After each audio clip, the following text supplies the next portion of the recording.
Demikian diputus dalam rapat pemusatan hakim oleh 9 hakim konstitusi. Sebab apabila putusan MK dilaksanakan justru mengakibatkan pelanggaran konstitusi.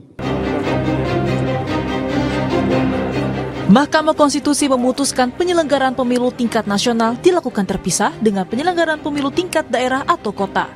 Dengan begitu, pemilu yang selama ini dikenal sebagai pemilu serentak tidak akan lagi berlaku pemilu 2029 mendatang.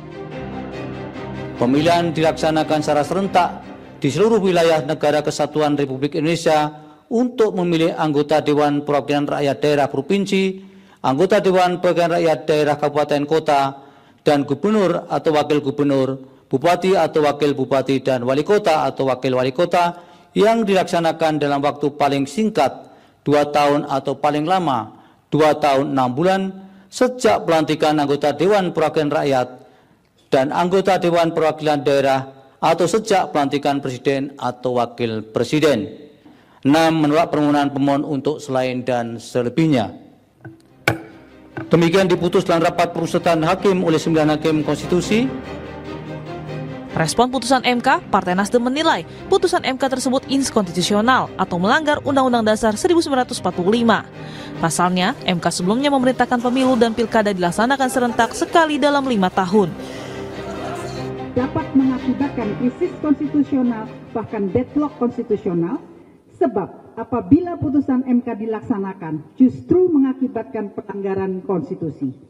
Pasal 22E UUD NRI 1945 menyatakan, pemilu dilaksanakan setiap 5 tahun sekali, ayat 1. Kemudian, pemilu sebagaimana dimaksud pada ayat 1 tersebut diselenggarakan untuk memilih presiden, wakil presiden, anggota DPR, DPE, DPD, dan DPRD, ayat 2. Dengan demikian, ketika setelah 5 tahun periode DPRD tidak dilakukan, maka terjadi pelanggaran konstitusional. Sementara Wakil Ketua Umum Partai Golkar Bambang Susatyo bilang partai politik tak bisa menolak putusan MK dan DPR harus segera memproses perubahan aturan perundang-undangan. Kendati demikian, Bamsud mengkritik MK yang dinilai membuat keputusan berubah-ubah. Iya, karena memang kita tidak bisa lagi menolak itu karena udah final and binding.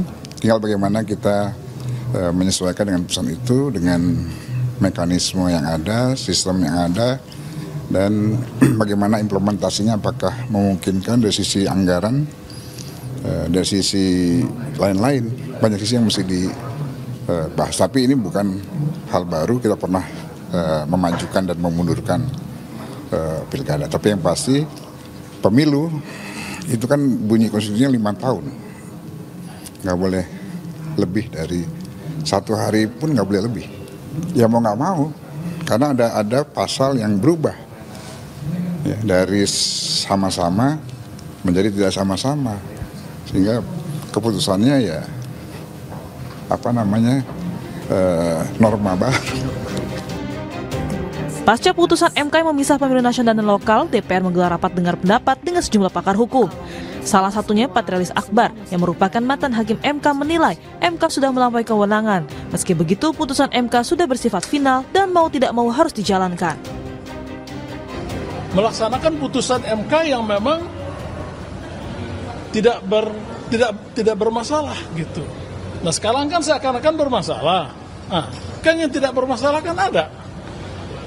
Jadi jalan keluarnya bagi kita, semua putusan MK tetap dihormati, tapi yang menjadi basic adalah yang sejalan dengan konstitusi.